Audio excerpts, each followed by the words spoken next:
नमस्ते, अभिवादन आपका इनोसेंट इन्वेस्टर के इस नए वीडियो में। दोस्तों, 2 दिन से आपसे मुलाकात नहीं हुई, उसके लिए माफ़ी चाहते हैं। बजट से पहले क्या करना चाहिए ये हम आपके साथ शेयर करेंगे। पहले निफ्टी का चार्ट दिखाएंगे आपको। 17,330 के आसपास निफ्टी इस वक्त ट्रेड कर रही है, लगभग 1.25% ऊपर ट्रेड कर रही है निफ्टी, मोर देन 225 पॉइंट्स। कमाल की ट्रेडिंग हो रही है आज निफ्टी में। ओपनिंग लाजवाब, उसके बाद हम सस्टेन कर रहे हैं। बजट से पहले सस्टेन करना बड़ी बात होती है। अभी पिछले बजट से कंपैरिजन इस बजट का अगर आप करोगे तो निर्मला जी बोली हैं कि वंस इन अ सेंचुरी वाला बजट होने वाला है, ऐसा होगा वैसा होगा।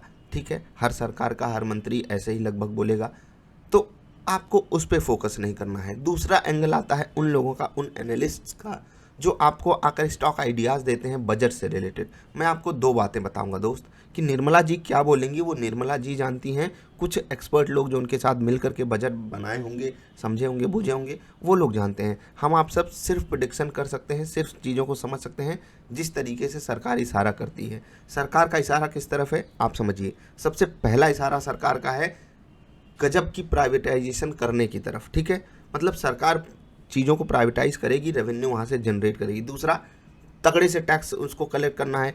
ये हर सरकार लगभग करना चाहती है टैक्स कलेक्शन। हाँ, प्राइवेटाइजेशन पे ये जो करंट सरकार है इसका कुछ ज़्यादा ही फोकस होता है। अगला, इंफ्रास्ट्रक्चर, ये सरकार इंफ्रा पे भी तगड़े से खर्च करती है। उसके बाद पीएलआई स्कीम्स इसके अंडर आ जाएंगी। ठीक है, और जो सबसे अंत में जो कोविड ने क्रिएट किया है वो है हेल्थ सेक्टर। हेल्थ सेक्टर पे सरकार फोकस करेगी। तो अब आप ये समझ के मुझे बताइए कि यहाँ पर कौन सा स्टॉक छूट रहा है। आप कहोगे आईटी छूट गया, तो भाई एक बात बताओ, बिना आईटी के क्या इंफ्रास्ट्रक्चर सेक्टर ऊपर जा सकता है? बहुत ज़्यादा ज़रूरत पड़ती है वहाँ पर। हेल्थ सेक्टर जा सकता है? नहीं जा सकता। पीएलआई स्कीम्स काम कर सकती हैं? नहीं कर सकती। प्राइवेटाइजेशन होगा तो उसकी ज़रूरत पड़ेगी या नहीं पड़ेगी आपको पता है। तो आईटी सेक्टर खुद में एक राजा बन गया और यहाँ पर नो ब्रेनर स्टॉक्स ही चलेंगे। आप सब ढूंढते रह जाओगे कि बजट पे कौन सा स्टॉक भागेगा, कौन सा मैं पकड़ लूं, और भागेंगे वही जो आप इग्नोर करते आए हो। आपके सामने देखिए खड़े हैं वो स्टॉक्स जो गिरे हुए थे, चाहे वो टेक महिंद्रा हो, चाहे विप्रो हो, इन्फोसिस हो, बीपीसीएल हो। आप देखिए 4% ऊपर है बीपीसीएल। और क्या चाहिए? वैल्यू मिल रही थी आपको। अगर आपको आइडियाज़ पे जाना था कि हाँ यार तगड़े वाले स्टॉक्स गिर गए हैं तो इन्फोसिस और टेक महिंद्रा आप क्यों नहीं चूज़ किए? ठीक, अब आप कहोगे कि हम कैसे चूज़ कर सकते थे? बहुत सिंपल स्ट्रैटेजी के साथ, केवल रिट्रेसमेंट अगर आपने यूज़ किया होता ना, केवल रिट्रेसमेंट, और इस पर वीडियो अवेलेबल है कई सारे लोगों की, हमारी खुद की, तो आप पकड़ लेते। अब आप में से कुछ लोग कहेंगे कि एक बात बताइए हमको, अगर बजट के आइडियाज जैसा कुछ नहीं होता है तो लोग इतना हाइप क्यों बना कर रखते हैं? फालतू फालतू की हाइप है। अब एक और चीज़ सवाल आएगा, पिछले बजट पे बाजार इतनी तेज़ी से क्यों भाग गई थी? मैं बता रहा हूँ, पिछले बजट पे हुई थी शॉर्टिंग खूब दबा करके, उसके बाद हुई शॉर्ट कवरिंग। ठीक है, आप जा करके देखोगे जब बजट के बाद तो बाजार एक रेंज में फंस गई थी। ठीक है, कुछ नहीं चली थी बाजार, आप जा करके देखिए। ठीक, 2021, एक मिनट, यहाँ पर आप देखिए, ये देखिए, देखिए बाजार लगातार धड़ाधड़ गिर रही थी क्योंकि सरकार का जो मतलब पॉइंट था वो मतलब लोगों में सही से मतलब क्लियरली आ नहीं पा रहा था। उसके बाद जब सरकार ने आकर के यानी कि बजट में आकर के जो चीज़ें पेश हुई, इंफ्रास्ट्रक्चर, और बिल्कुल लगभग सेम सिनारियो का बजट था पिछली बार भी, इस बार भी लगभग वैसा आएगा। हाँ, कुछ लोगों को टैक्स में रिबेट जैसी सिचुएशंस दिखाई दे रही हैं, कई सारे इवेंट्स होंगे, हम सब उसको एनालाइज करेंगे, देखेंगे, जो बड़ी बातें होंगी वो मैं आपके साथ शेयर भी करूँगा। बस आपसे हाथ जोड़ के रिक्वेस्ट यही है कि बजट पिक्स के चक्कर में ओनली पोली स्टॉक्स मत खरीद लेना। ठीक है, नो ब्रेनर स्टॉक्स ही ब्रांड हैं और उन्हीं पे आपको फोकस करना चाहिए। अगर आप स्टेबिलिटी चाहते हो लाइफ में, पीस ऑफ माइंड चाहते हो, तो ओनली पोली स्टॉक्स ऐसे मत खरीद लेना बिना रिसर्च किए। कोई बोल दिया कि हाँ ये वाला स्टॉक खरीद लो, ये बहुत तगड़े से भाग जाएगा। आप देखिए बजट के बाद जो तेज़ी आई वो सब फुस हो गई, बहुत दिनों तक बाजार एक रेंज में रही। ठीक है, उसके बाद फिर नॉर्मली बाजार चली है अपने खुद के कारणों से, खुद के रिजल्ट्स पे। अच्छे अच्छे स्टॉक्स ने जब अच्छे हैवी वेट्स ने अच्छे अच्छे रिजल्ट्स दिए तब बाजार चली है। आप बजट के चक्कर में फंसोगे तो गड़बड़ी होगा आपके साथ। मैंने थोड़ी सी नेगेटिव स्टैंस वाली वीडियो केवल इसलिए बनाई क्योंकि कई सारे लोग बोल रहे हैं यहाँ ये पिक मिल गई, यहाँ ये पिक मिल गई, आपने कोई पिक नहीं दी बजट की। तो मैं फिर से कह रहा हूँ, जो नो ब्रेनर है मैं वहीं पर अपना भेजा लगाऊंगा, उसके अलावा नहीं। और आप खुद देखिए, जब बीपीसीएल जैसा स्टॉक 4% ऊपर होगा, टेक महिंद्रा 5% ऊपर होगा, मुझे और कहीं जाने की ज़रूरत क्या है? मैं तो कहता हूँ 2% भी हमारा प्यारा स्टॉक भाग गया लेने के बाद, तो और कहीं हम जाएँ क्यों? हम छोटे स्टॉक्स में क्यों घुसे? हाँ, इन्वेस्टिंग करनी है तो लेवल्स आपको पहले से डिफाइन करके रखने पड़ेंगे। रिट्रेसमेंट यूज़ करोगे कमाल का मिलेगा, ठीक है। रिट्रेसमेंट की स्ट्रैटेजी यूज़ करोगे कमाल के स्टॉक्स आपको मिल ही जाएंगे। PPCL देखिए कितना बढ़िया पिक था। आप अगर वॉल्यूम एक्शन ट्रेडिंग वाली वीडियो देखे होते, इस कैंडल को समझते और इस कैंडल को समझते, ये पॉजिटिव कैंडल थी, ये नेगेटिव कैंडल थी, लेकिन वॉल्यूम के हिसाब से अगर आप चीज़ों को डिकोड करते आपको मिल जाता। आज BPCL का रिजल्ट है, इसको जाने दीजिए। रिलायंस देखिए कितना बढ़िया चला है, और रिलायंस की तर्ज पे IGL चल सकता है।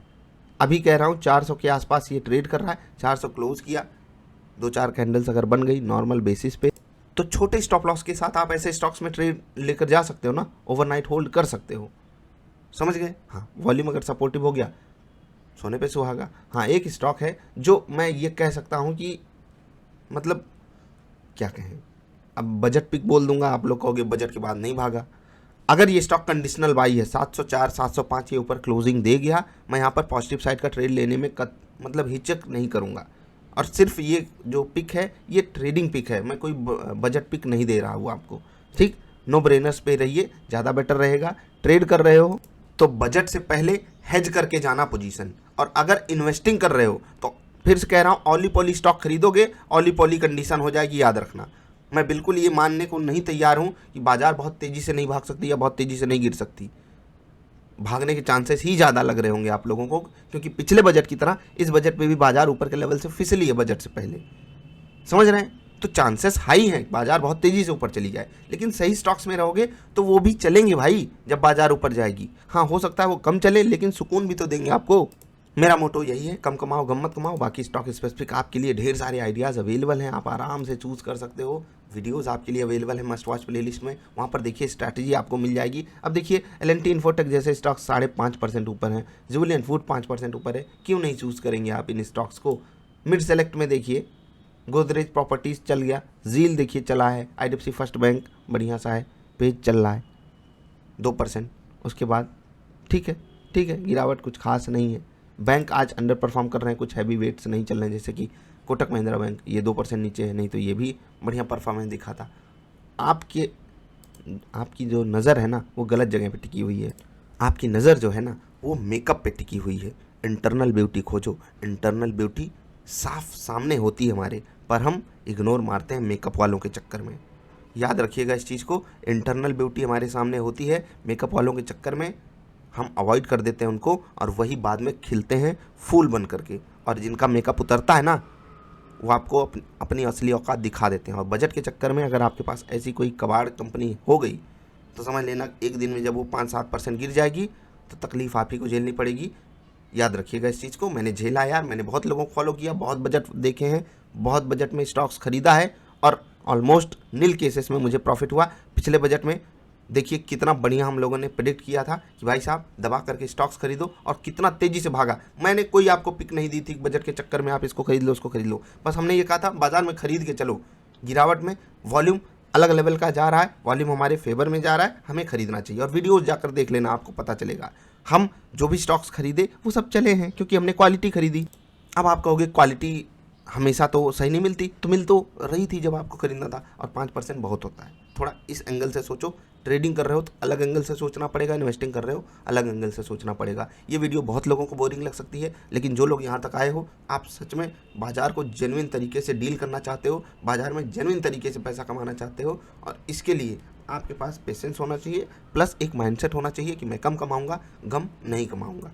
और इसी टच पे मैं आपको छोड़ के जाता हूँ। अन्य वीडियोज़ आपके लिए कोशिश करूँगा रेगुलरली अवेलेबल रहे। अभी मैं चलता हूँ, आप थोड़ा सा सावधानी बरतेंगे तो ज़्यादा बेटर रहेगा। वीडियो पसंद आए तो लाइक कर देना। जल्दी मिलेंगे ढेर सारी अच्छी वाली वीडियोज़ में, तब तक के लिए नमस्कार।